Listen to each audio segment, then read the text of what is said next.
aria dell'umore, non me ne ricercare, non me ne ricercare, ripartite.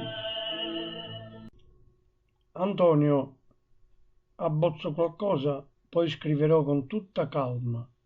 Per ora mi basta dirti, sei il nostro vanto. Antonio Mondanino, Forbice Rora. Maestro sarto napoletano, ho voluto scrivere tutto con la maiuscola chiusa in parentesi, perché è tutta verità quello che fai e hai fatto, e che certamente continuai a fare, caro maestro. Tu non sei un sarto inventato dalla stampa, tutto è frutto del tuo pregiato ingegno, premiato dal costante impegno. È giusto che ti hanno scelto e preso nella rosa dell'Accademia dei sartori italiani. Sei bravo, non solo nella tecnica del taglio che contraddistingue lo stile, sai costruire, curare, cucire minuziosamente bene ogni pezzo.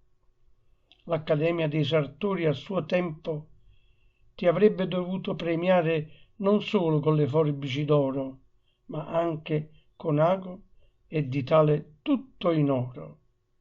Le tue preziose mani curano e plasmano ogni dettaglio dell'abito con grande passione e abilità molto bene. Dal taglio all'asola al bottone, tutto perfetto, direi ineccepibile.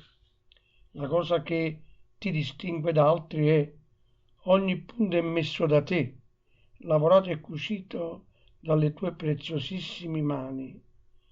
Lo dico da ex sarto, da competente, da un buon intenditore. Tu si figlio d'arte, si nato con l'ago a mano, ogni punto che dai è un ricamo. Si può chiamare puntill'ora. Antonio Montanino, puntill'ora. Augurissimi, bravo Armando Fusaro. C'è sta una figliara, c'è sta una figliara, renumare nata, tanta che bella che fa morire.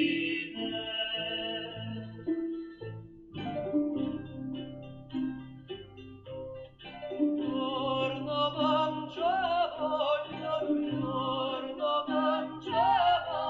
c'è voglio rosicare, coppa